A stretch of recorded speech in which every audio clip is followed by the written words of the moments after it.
बताया जा रहा है कि बहुत सारा ऐसा हंगामा हो सकता है। स्पेशल सेशन जो बुलाया गया 18 से 22 तारीख के बीच इसी महीने में, और ऑपोजिशन पार्टीज का सीधे तौर पे ये कहना, और चिट्ठी भी लिखी गई है प्रधानमंत्री नरेंद्र मोदी को कि आखिरकार क्या मुद्दे उठाए जाएंगे, आखिरकार एजेंडा क्या होगा, वो पहले सरकार साफ करे। अब यहीं पर अगर फॉर्मर कांग्रेस पार्टी की जो चीफ है सोनिया गांधी, अपने पत्र में जो लिखा गया है प्रधानमंत्री नरेंद्र मोदी को, उन्होंने ये कहा है कि विपक्षी पार्टियों के साथ कोई सलाह नहीं ली गई, उनकी कोई कंसल्टेशन नहीं हुई, आखिरकार ये स्पेशल सेशन बुलाया क्या जा रहा है और इसके पीछे मंशा क्या है सरकार की, वो पहले सरकार साफ करे। She went on to list several of those issues ranging from price rise to unemployment to Manipur and also demanding a discussion on them। हालांकि अगर सरकार की तरफ से ये जवाब दिया गया है कि ऐसा पहली बार नहीं हो रहा है कि संसद में जो स्पेशल सेशन है वो पहली बार बुलाया जा रहा है, और बहुत सारे ऐसे भी जो बहुत ऐसे और कारण हो सकते हैं कि जो स्पेशल सेशन बुलाया जा रहा है, और यहां पे एक तरह से नसीहत की गई है कि विपक्षी पार्टियों को इस पर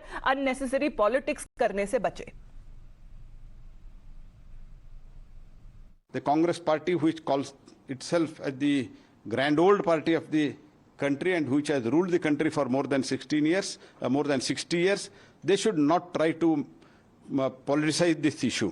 Never it was consulted before the calling the session. Before to this also, when your government was there, when Congress government was there, when other various governments were there, never agenda was disclosed.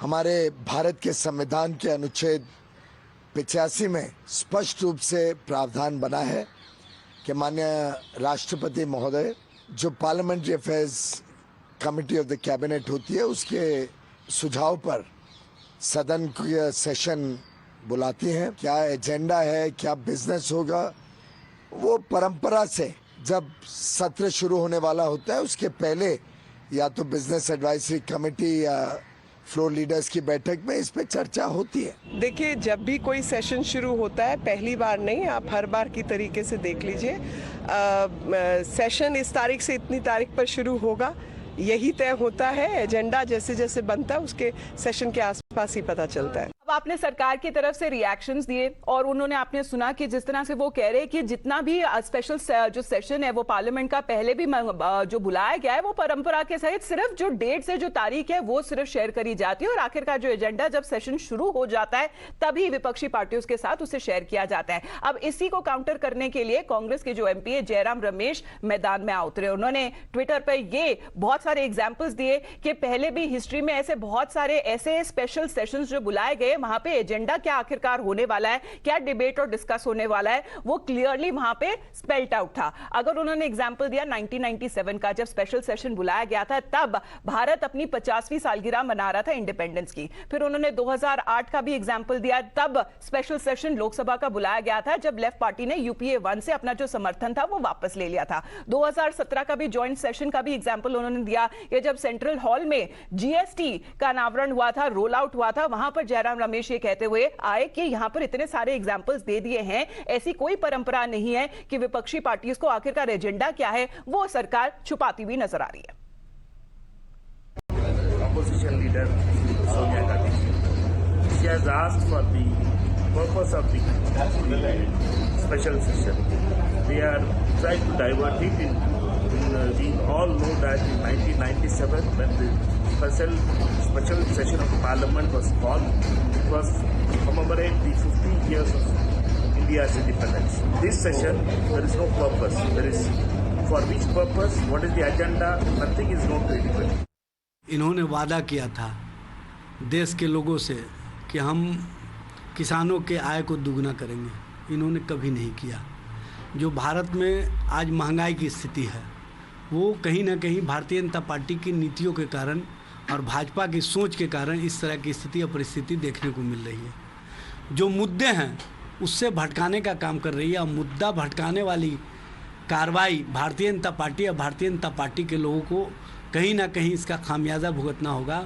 Madam Sonia Gandhi ji को बधाई देता हूं कि उन्होंने मुद्दे के आधार पर Bharatiya Janata party और केंद्र सरकार को और नरेंद्र मोदी को घेरने का काम किया है। While the Union government announced for a special parliament session, it is also their responsibility to announce the agenda for these sessions. And there are rumors that there will be one nation, one election agenda, or they are going to be discussing uniform civil code. Fine, but at the same time, we demand It is the right of the people of this country to know what is going to be there in the special session, the country's economy, the price rise, the unemployment, and many other issues which are there in the country also has to be discussed. BRS strongly demand that the central government should bring in the women reservation bill for discussion and give priority to it. आकांक्षा हमारे साथ live जुड़ी हुई है। आकांक्षा, good morning. ये सरकार की तरफ से कहा जा रहा है कि जो स्पेशल सेशन का जो एजेंडा है, जब सेशन शुरू होगा तभी रिवील किया जाएगा, लेकिन यहीं पर विपक्षी पार्टी का हमला करते हुए ये कहती हुई नजर आ रही है कि ऐसी कोई परंपरा आखिरकार रही नहीं है। जब एजेंडा क्या होगा, जब पर्पस क्या होगा, उसे सरकार साफ तौर से ना बताए। Well, absolutely. As you see, war of what has erupted between the opposition party, especially Congress and the BJP, over what Congress claims to be secrecy over the agenda. Yesterday, we saw how Sonia Gandhi wrote a letter to the Prime Minister, firstly stating that parties were not consulted before the special session of the Parliament was called, and secondly, they have no idea about what is there on the agenda list.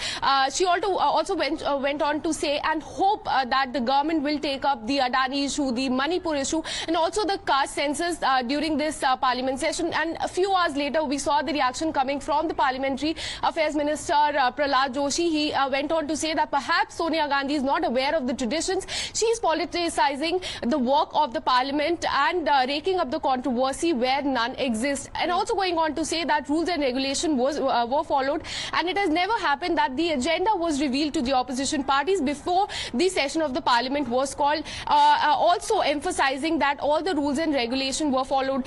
Then we also heard the reaction coming from Jairam Ramesh. He, in fact, responded to the tweet of Prahlad Joshi, saying that Prahlad Joshi is misleading. The government says that the agenda would be made clear once the session starts. The opposition says, why is the government so secret about this special session and the agenda? Those questions are now being raised by the opposition parties. For the moment, Akanksha, thanks very much for joining in. You're watching Times Now.